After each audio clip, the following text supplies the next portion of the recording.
Alrighty. Hello and welcome to the Moat. My name is Kyle Harbaugh, and I'm joined today by Parker Wilson. Parker, Hello, how you doing hello. today? Doing well, doing well. Real quick, is there a way to split screen this? With this is we're running into some technical difficulties. Full transparency. So let's give it a second here and see what's going on. Yep. Like it So keeps. we are live, but we are not split screen. I don't know. Things might just need to catch up for a second. Got it. Does yours usually split screen? It is. It is. But um, anyways, welcome to the Moat. This is where we talk about businesses, real business decisions, real business revenue, real business stakes, all around how to build a business that is harder to copy, harder to take, and harder to kill. And so, Parker, why don't we get right into it? Yeah, All let's right. do it. So, Parker, we got a few different things we're going to talk about today. Let's first talk about these AI layoffs. Yeah, So, um, since 2026 has begun, 267 layoff events have happened.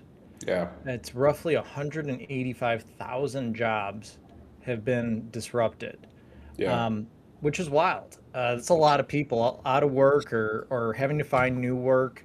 Mm-hmm. Um, so the average company is 168 or 1,068 jobs per day. Excuse me. Sorry.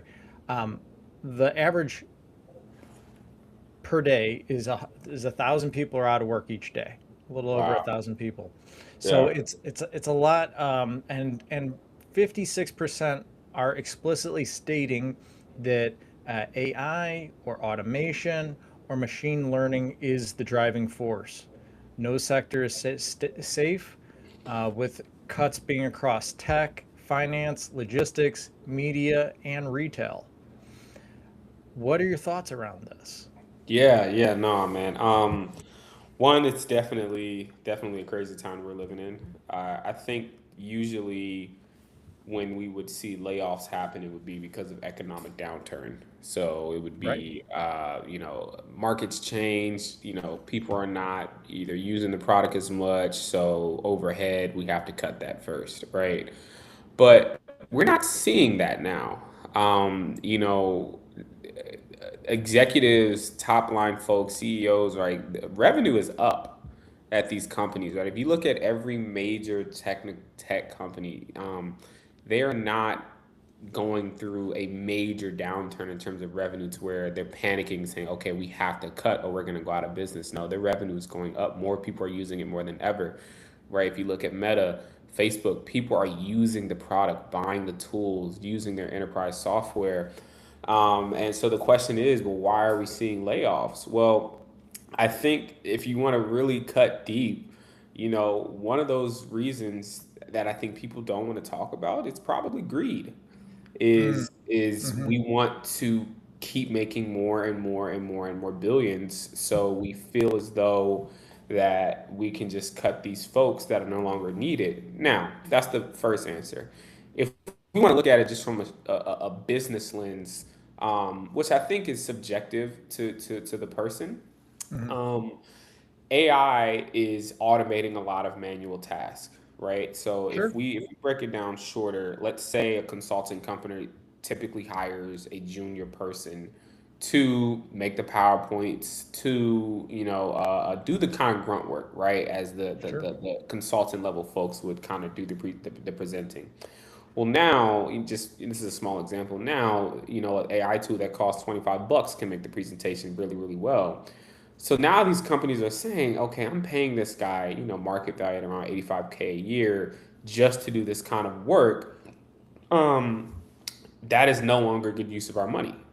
And now we need to take that salary and reallocate it to to our AI efforts. Once they saw that I can now do what I'm paying you to do for 90% of a cost reduction, they double down on that and triple down on that. Now, I don't agree with that. I would think more so in, well, if we could train up, those individuals or everyone who got laid off so that they could greater support the AI initiatives. And if they didn't want to be trained on it, then okay, I can understand that. But from that standpoint, man, I mean, the companies are just gutting folks, gutting because they've seen that AI can pretty much do their role. Yeah, I mean, I think there's a few different things at play here. I Yeah, mean, I can't believe that, 186,000 workers, there's not some bad apples in there, of course. you know, Yeah, like, there's probably some people that they've been wanting to get rid of for right. a lot of reasons. Maybe they're toxic, they're not good to work with. Yeah, Um, they're underperforming. It's a convenient excuse, right. hey, AI has replaced you and we're no longer needing you. But Yeah, really the reason stated and the actual reason might be two different things. So I right. think I think there's a bit of that. But I also think there is I agree with you that it is a component of greed as well.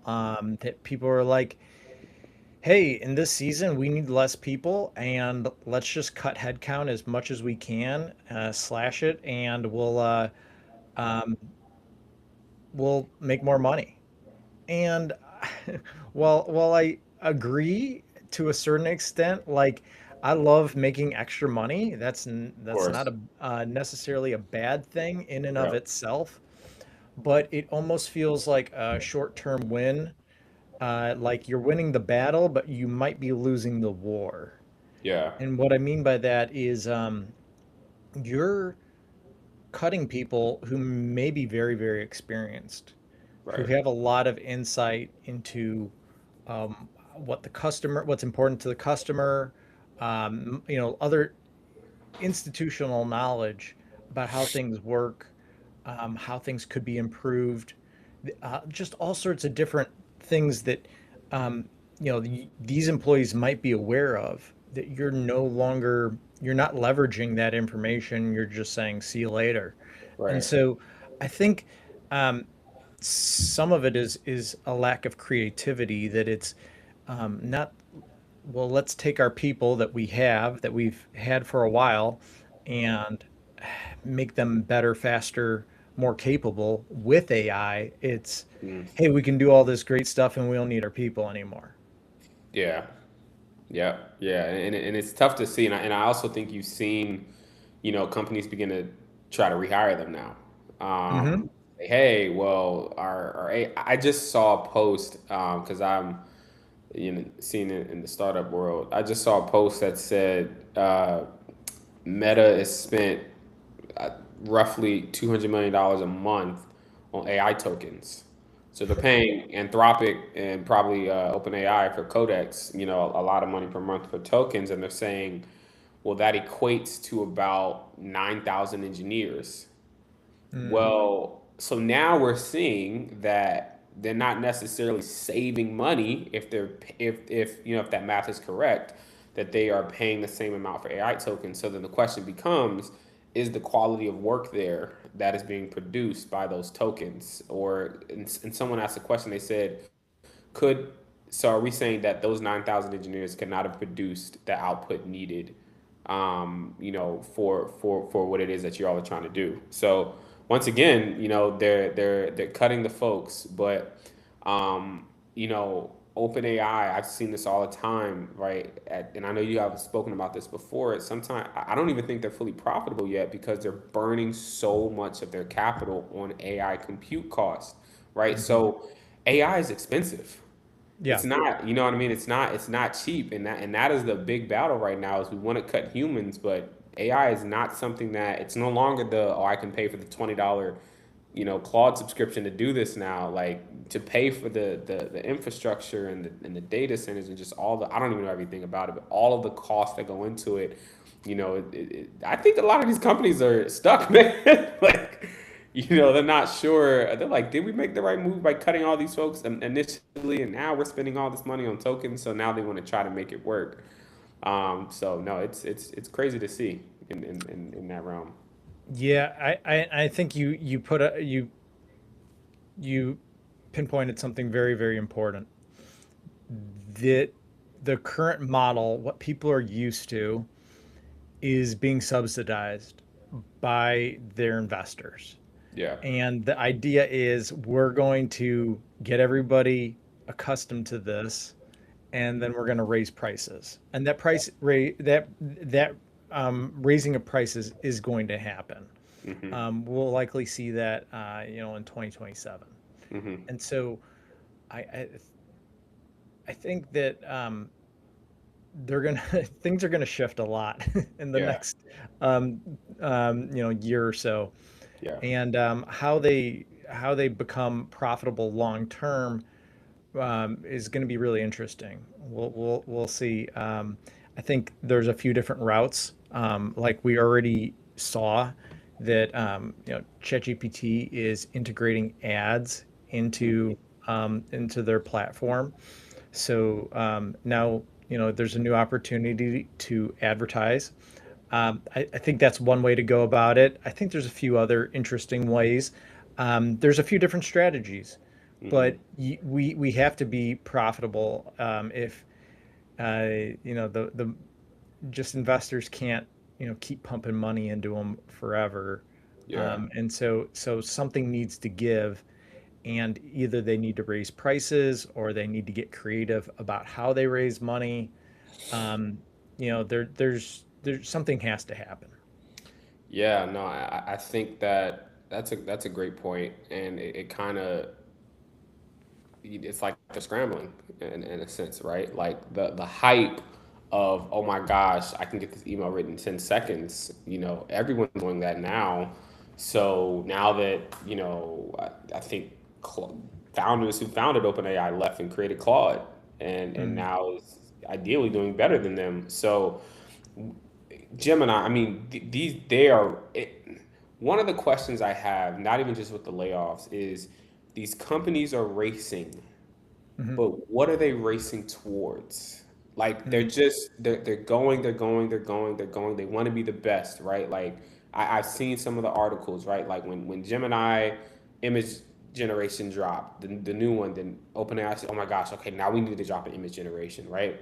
So it's just when breaking down business, right? Like one of the analogies I've always said is everybody can win, and I think it's just law of infinite abundance, right? mhm, And when you go down your local street, right, just to break this down a little bit better, right? When you go down your local street, you see three different grocery stores.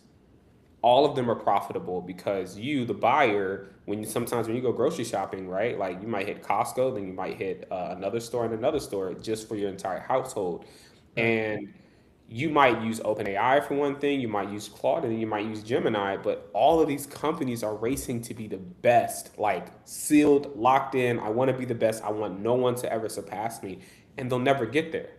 They'll never get there. So I think it trickles down to scrambling where it's like, okay, we need to cut headcount so we can invest in this data center so that we can beat out Gemini on this. And they're just, I don't know where it's gonna end up, man. But you can just see how they're racing and racing and racing. But what are they actually racing towards? And I think it's a never ending loop, to be honest. That's an interesting point, and that really gets to like the niche you serve. And Right. I don't think you can be all things to all people, or it's very Yeah. difficult to be that. Um, like think about even like a really big enterprise like Walmart. Walmart has just about everything, right? But it's not. They don't have luxury brands there. No. They're, I mean, you can get your tires changed, you can get your groceries, you can go Yeah. shopping for, clothes, you can do all sorts of things at Walmart, Yeah. but they don't have luxury brands. Like there's just certain things you cannot, it, you're going to expand too much where you're too Right. many different things. And so you have to focus on the thing you do really well and the thing you do better than other people. So, understanding what that is, why your customers buy, why your customers come to you in the first place is really important. And then being able to speak to and really own that sector of the market Of course. is really important. And I think, part of it is it's a new market. AI is a new thing, Yeah. and you know they really are fighting for that market share. The issue is, I think the model is has some inherent flaws, and we've talked about this previously. But these open models um, have a lot of real big issues. I mean, there's no privacy. Uh, Yeah. they like judges have basically said, like, hey, you gave this model this information. Now you need to produce it to the court. We don't care, if it's a you know what you thought was confidential or your Right. own research or whatever. You gave it to OpenAI, or you gave it to Claude, and now you need to give it to us. Mm-hmm. So you've waived your right to privilege. Mm-hmm. Um, there's, I mean, trade secrets have been lost. All sorts of different things have been lost or exposed. Personal sensitive information has been exposed because these models are not secure. Mm-hmm. And so I think more people are going to um, build something that is secure, or they're going to move towards platforms that are secure. And there's really going to be a shift. While these might be the really hot thing right now, yes, it might not be the frontier model, but you can get something pretty good, pretty close, and it's your own. You own it, and it's your data is private. Your data is contained. You know how it works. It's Yeah. not some crazy black box. Yeah. No, that's a really good point. And I think you hit on something well. You said it's not going to be the frontier model. I think like so when you look at the stats, Hmm. right? Like if you were to walk around your neighborhood and you were to say, "Hey, do you know what Opus 4.5 can do for you?" They're going to say, "What is Opus 4.5?" And it just produced the email that I need, right? I Hmm. don't think I think one thing my uncle always said is you think a lot of people are doing what you're doing, but in reality, when you look up, there's not that many, right? You Mm. think the bubble is so large and that it's oversaturated, but in reality, at times it's not. So the folks in the AI who are deep in the AI world know what Opus is or know what this other model is, but the average person, the people that we're trying to serve, or the people that the AI world or the business world are trying to serve, they don't care about the model 4.5, right? They because sometimes they don't know about it. They just want to know, is this going to solve my problem? So um, where I was going with that is I don't even think folks care if it's a frontier model. What is frontier, right? Right. Can it do the thing that I need it to do? And I think hitting that area, the real pain point of like, well, do I want my data leaked? Right? Do I want my trade secrets leaked? Do I want information on an open platform that I don't know where it is that could be used to train other things? Wouldn't Right. I love, like, do I want someone coming into my house in the middle of the night? No. I do not. You know what I mean? So Right. don't we always lock our doors? Don't we put our alarm systems on? Don't we, for some folks who own other items, don't we make sure those are secured and ready to go in case something happens? Yes. So that is, I think, as you said, going to be the new selling point, or the new moat, right? Is we know how to keep your stuff in house. Right. You might not Right. even need it yet. But the fact that a lot of people still don't even really utilize AI, right? Going to these companies or going to these areas and essentially saying, hey, you might not even know you need this yet, but you will, right? Would you want someone coming in your house at 3 a.m.? No. Then that's why you need to do X, Y, and Z, right? Hmm. Because We know how to keep everything secure. We know how to keep everything in house. You won't have leakage. You know what I mean? Because it will be here. So imagine having a model like that that does that. It's an easy sell. Yeah. So yeah, I think the hype, the money that started to just pour into it. You just start going. You just start running, and you have security. But again, you're not thinking of that full on depth of privacy that someone wants to have within their business, and they Yeah. haven't thought about that. And let's put the privacy issue aside for a second. Yeah, Um, Going back to like being one size fits all or being all things to all people. right, Um, it means that like it does some stuff that is not, these some of these models um, they don't perform as well as specialized models. right. Ones that have very tailored information, very specific knowledge base. They're not trained on the entire internet. They're trained on a very small set of expert information on a Yeah, particular subject. And so um, you, there's not a competitive advantage in something that everybody has access to, or everybody can get access to for $20 a month or $100 a month or whatever it might be. Um, so there's some real interesting things that can be done with AI if the model is more tailored, specialized. So these are all things to think about. What are you using? What's your use case? And then I really think that overall, the big thing that people are missing is, um, these layoffs. They have just burned so much institutional knowledge. The moat isn't necessarily AI. The moat is um, giving your people who you've already gone through all the trouble of hiring these people and building your team, now enhance them with a tool so they can do their job better faster. So bingo, yeah. bingo. well Yeah, well let's that let's one. keep talking about cuts though, because Yeah, we're going to look at this from a different angle. yeah. Oracle cuts 30,000 jobs to fund data centers. So Oracle executed the single largest tech layoff in 2026, cutting 30,000 roles to fund an aggressive AI data center build out. The move reflects a strategic bet that infrastructure dominance, not headcount, is the defining competitive advantage for the next decade.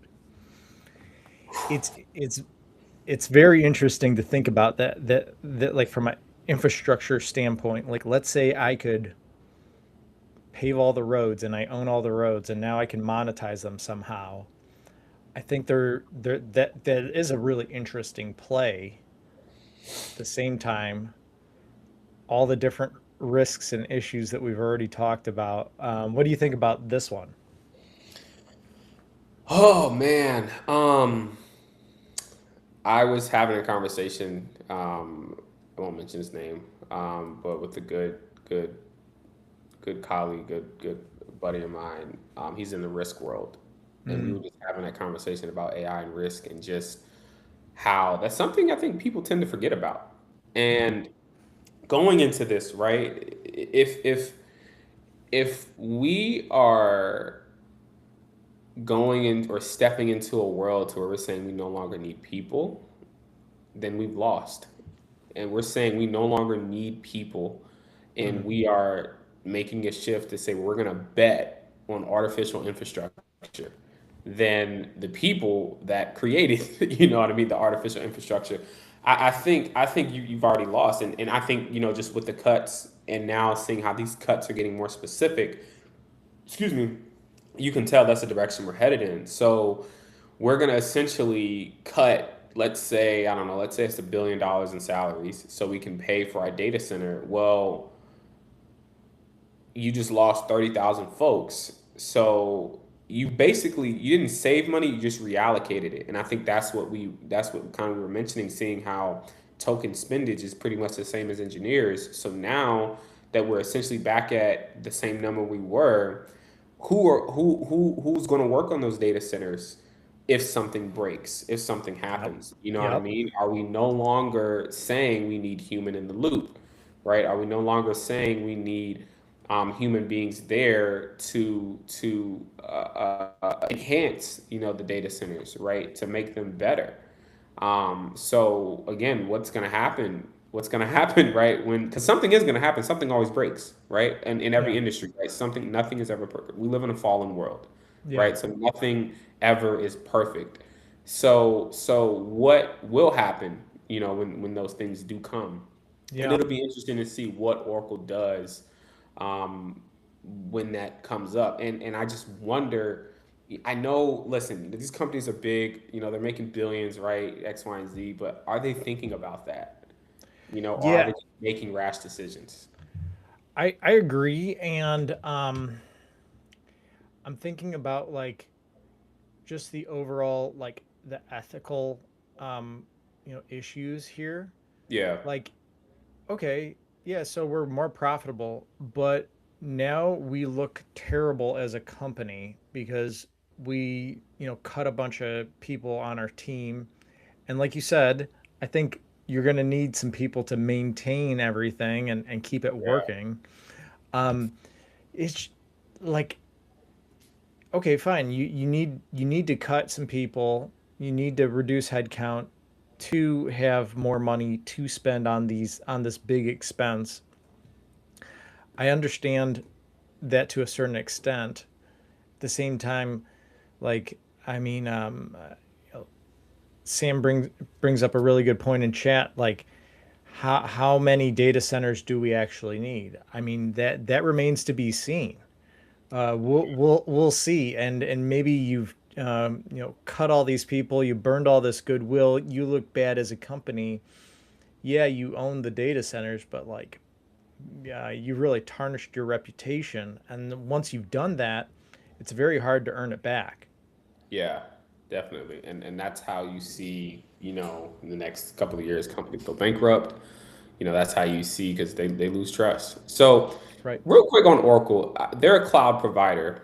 Mm-hmm. Um, I wonder though, again, here's the interesting balance I think to strike here, just really hitting on them real quick, is they're a cloud provider. They've been around for many years, right? They've been very successful at what they've done, right? So the biggest ones were Oracle, AWS, Microsoft Azure, and I know Google Cloud, right? This is obviously before AI just poofed everything. So they had market share, market dominance in terms of where they were in terms of being a cloud provider, right? I wonder again if we go back to their moat, if we go back to what they're really good at, why not double down on the cloud services you offer and being the best at that? I'm like, this is just a question I'm asking, right? With the rise of AI, I mean, are cloud services just going to go out the window? No. So I'm just curious to know, like, is there still space for them to just continue to, why not just double down on, being what you guys were and how you guys were to stay successful in what you guys have done, right? And I think that's the thing I've asked about is what are we racing towards, right? Oracle is already successful, right? They've already done amazing things. They're a multi-billion dollar in company. You know what I mean? That whoever founded Oracle, I mean, that's generational success right then and there. So again, have they not just reached that, but it's hard to see that they're just going to go out of business if they just Mm-hmm. decided to double down on cloud and now we're just going to go lay off folks and fund AI data centers. I mean, for what purpose? I mean, some of this is just we're going to have to wait and see. Yeah. I think that they had a moat of people. Let's just say that they had Right. a moat of people. That was their the thing that was really gave them the market dominance, and maybe they legitimately evaluated and decided, well, we have enough people that can do the work that needs to be done, and we need 30,000 less of them. Now, I mean that sounds pretty drastic to me, but I mean maybe they really went through that calculus. Yeah. But they're really, I see it as they're trading one moat for another, or at least they're trying to, Yeah. which is infrastructure. Um, they're they're the capability of people is being traded for the capability of infrastructure. Right. So I guess I'll leave you with this. If you're a business owner, ask yourself what assets are you building that Yeah. will still be working for you in 10 years, Yeah. even when you're not in the room. Definitely. Yeah. Definitely. So if Good you point.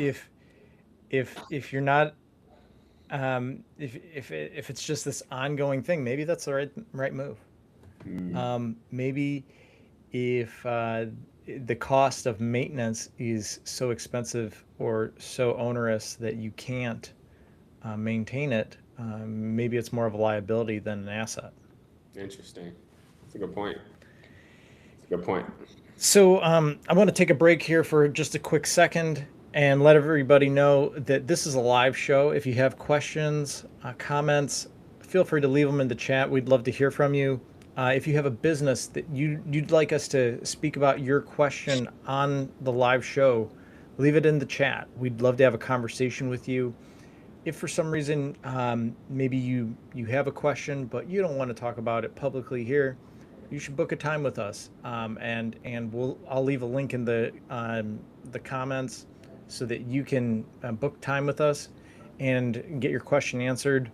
We are chief go officers. We are fractional leaders who help you work on your business, not in your business.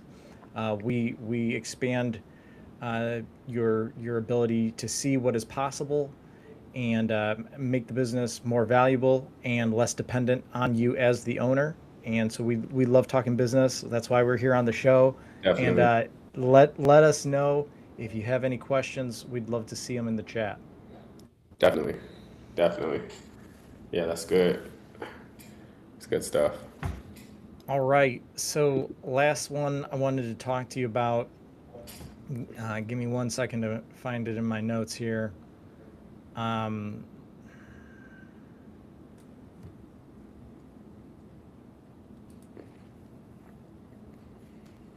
oh, okay. It's that one. All right. Perfect. All right. Big tech will spend $725 billion on AI infrastructure this year. So we're talking about all things AI.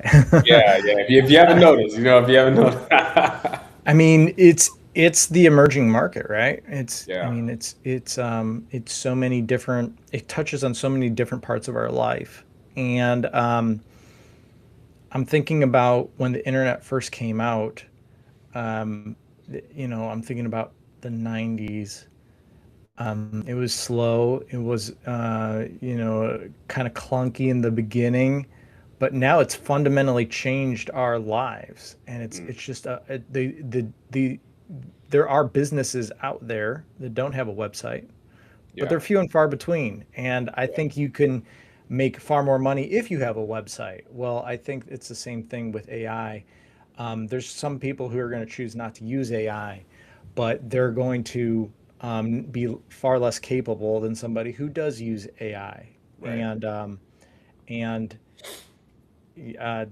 things are fundamentally going to change, much bigger than the internet. I heard a really good analogy the other day, um, that like business is becoming, or like everybody's been training to be a swimmer, Mm-hmm. that everybody is swimming, and first you like learn how to swim like in a pool, then maybe you learn how to swim in open water, but like AI is going to change things, where swimming is no longer the game, or no Yeah. longer the sport. It's going to Right. like evaporate the water Yeah. and make it all steam, where like swimming isn't even a possibility any longer. Right.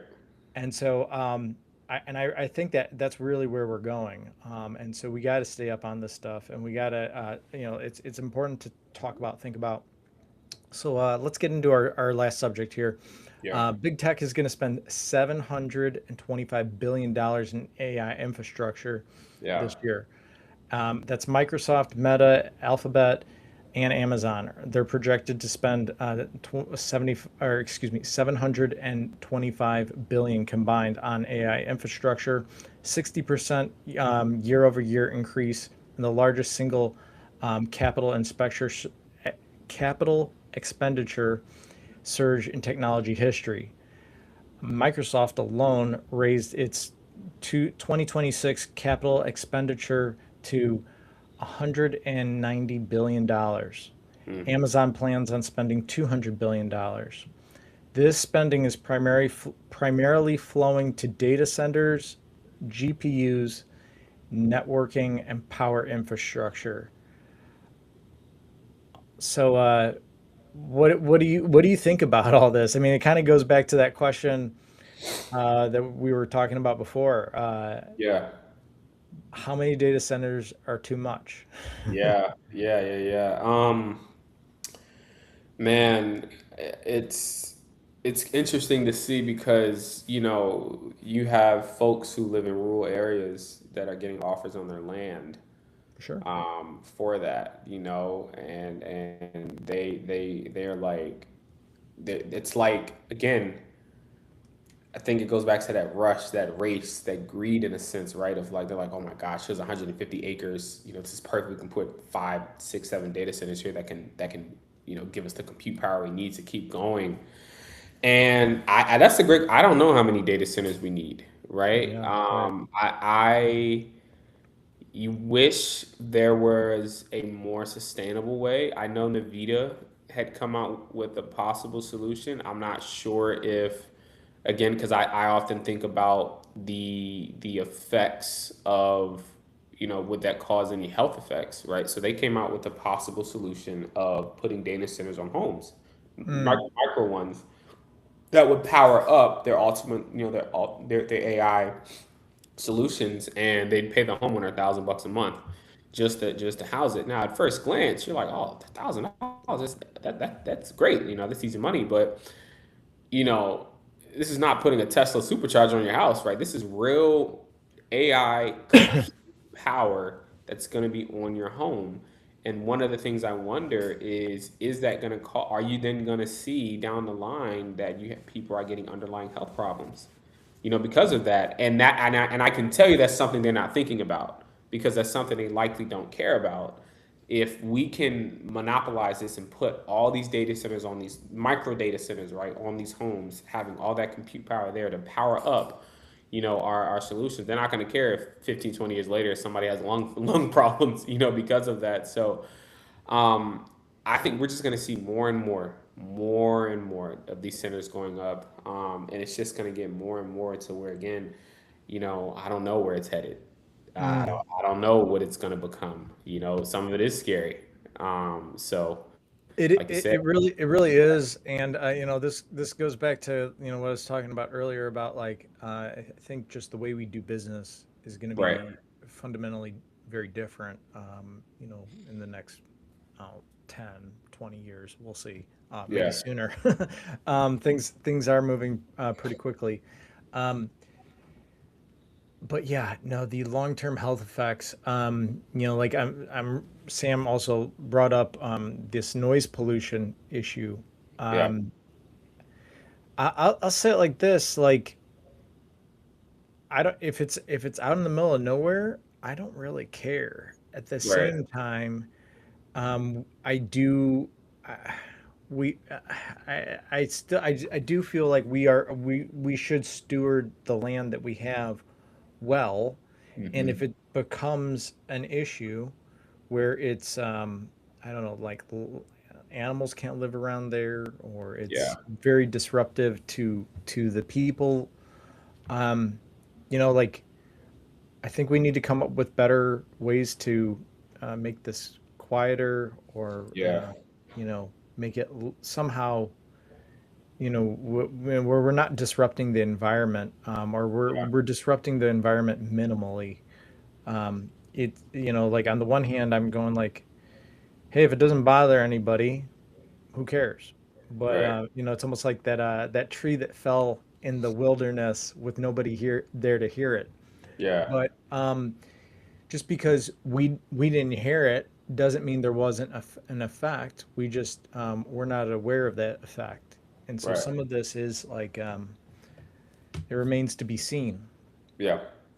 Yeah. Yeah. No, definitely, definitely. And the fact that there's a lot of flat land available.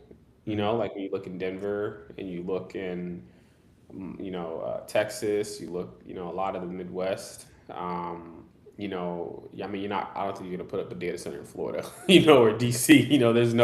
There's just not much flat land available there. Well, But yeah, and you have like the issues of sea level right, and yeah, of um, course, yeah, like I mean, part of me goes like, all right, are they going to float in the middle of the ocean? right, and You know, like there's plenty of room out in the middle of the ocean. yeah, there is, and that's one thing you wonder is are they gonna make you know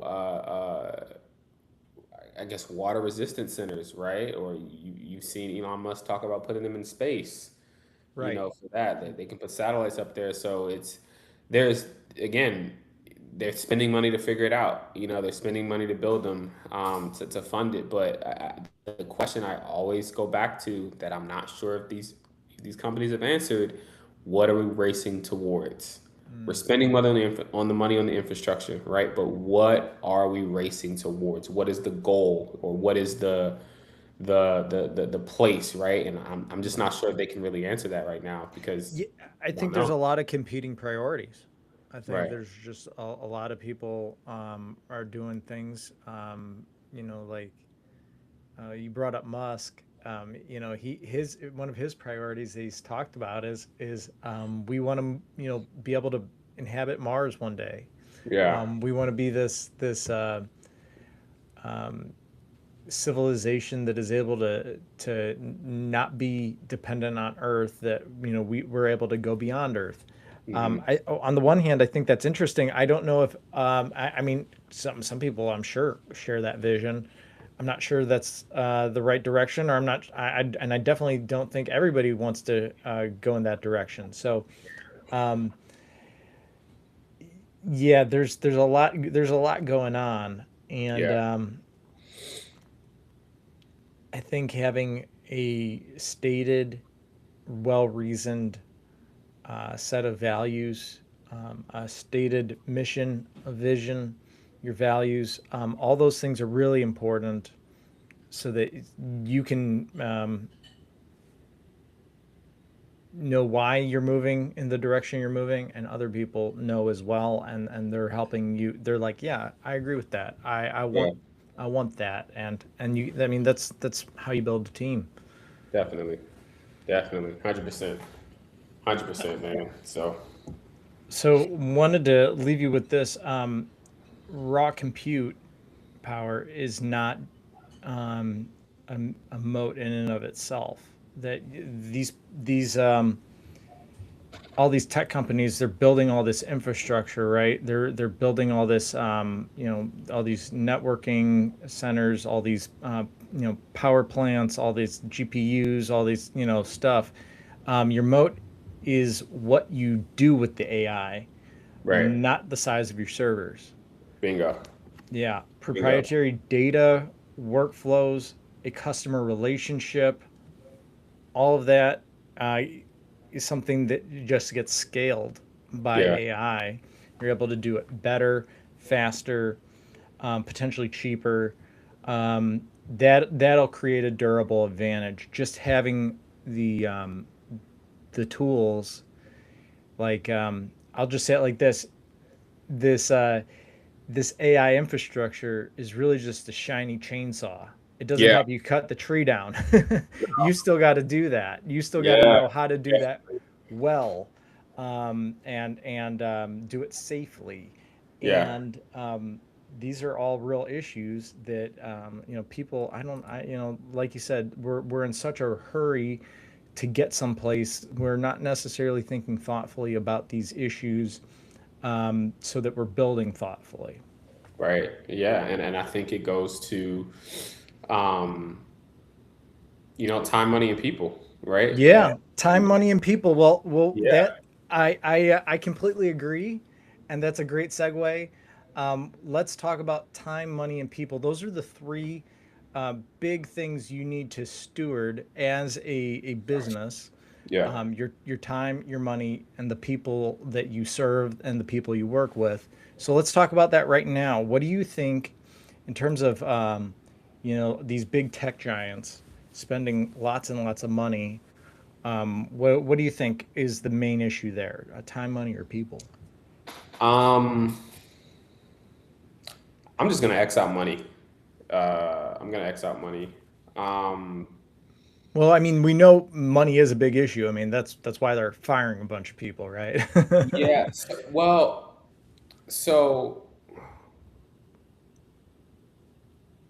so okay. So when it comes to the infrastructure aspect of it, I think time Mm, is I would go with time, and here's why.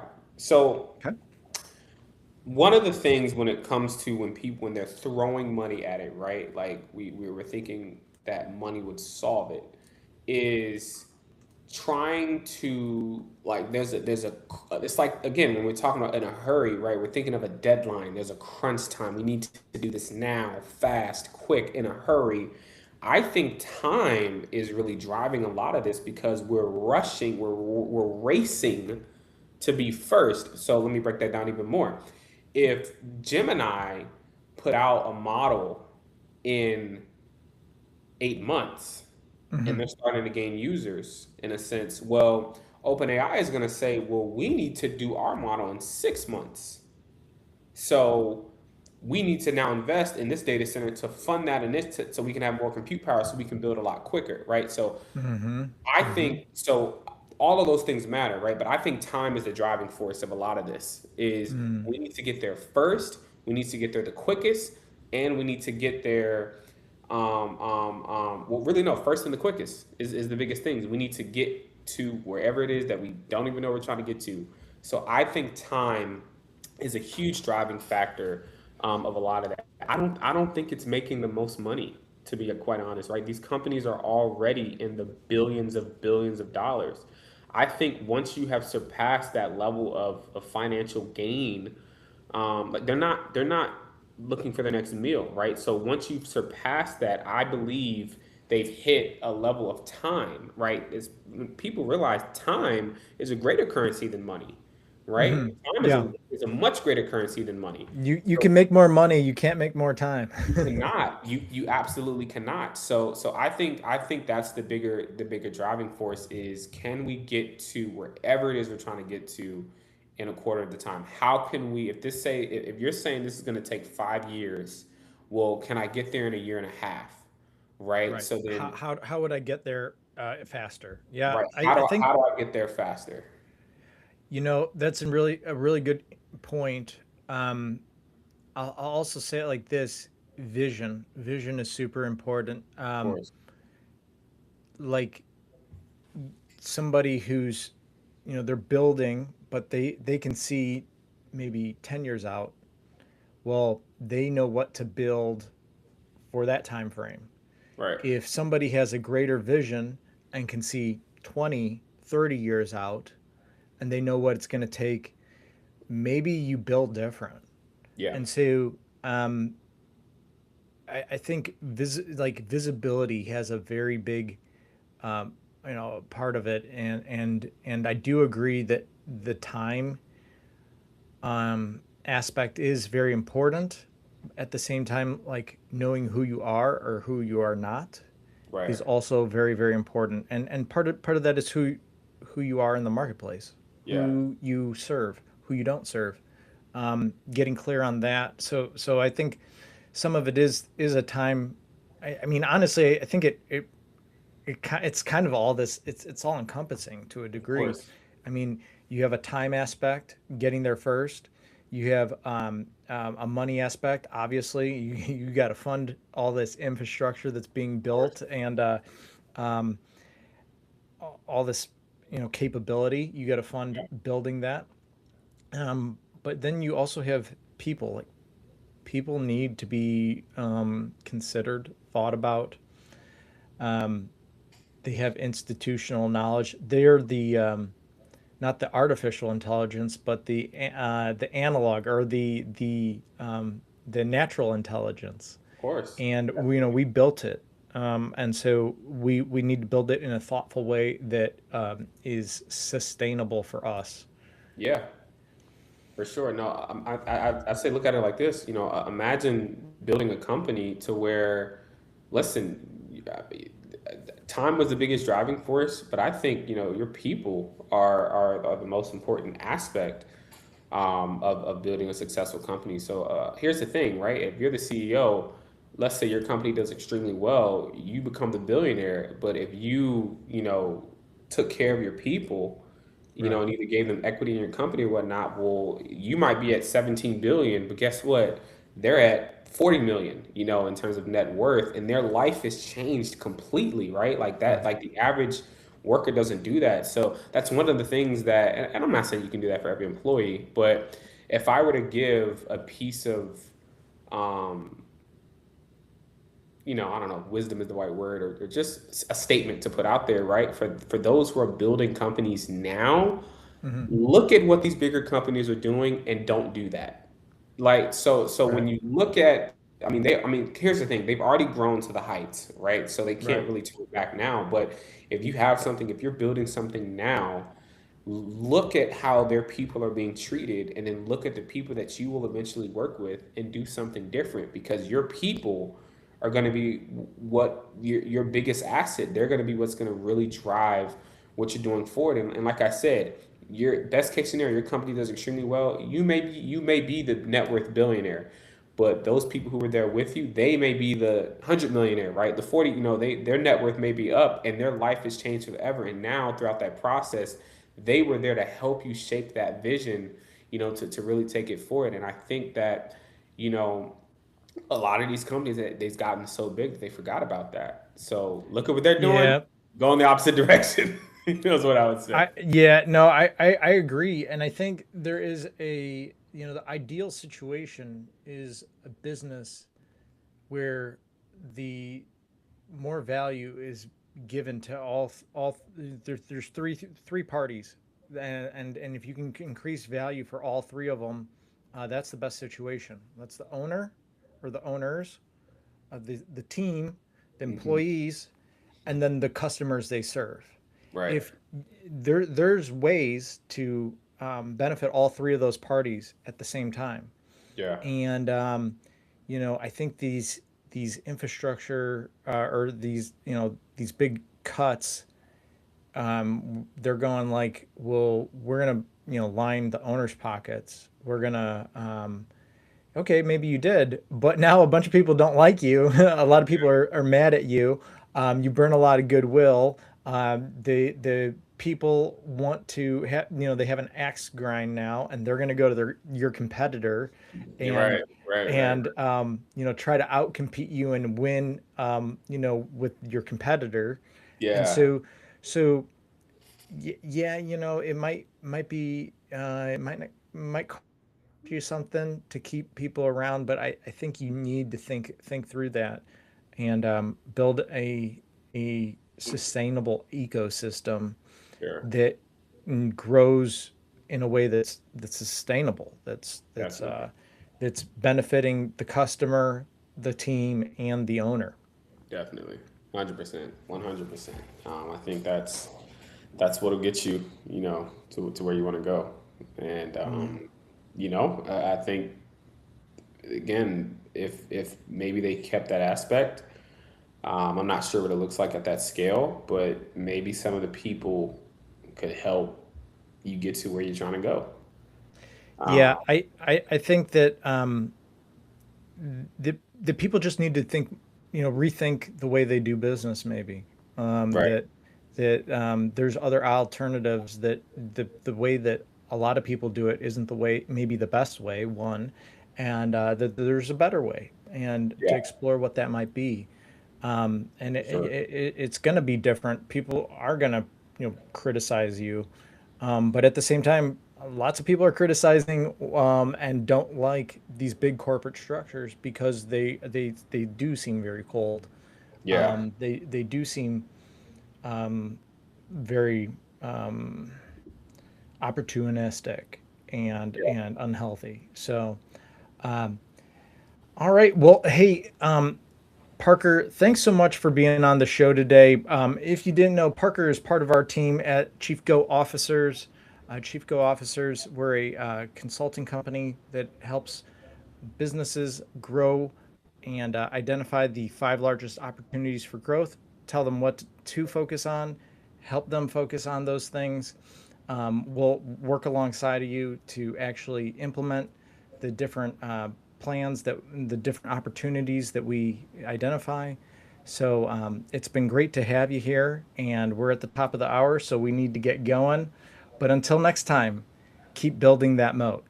Yep, 100%.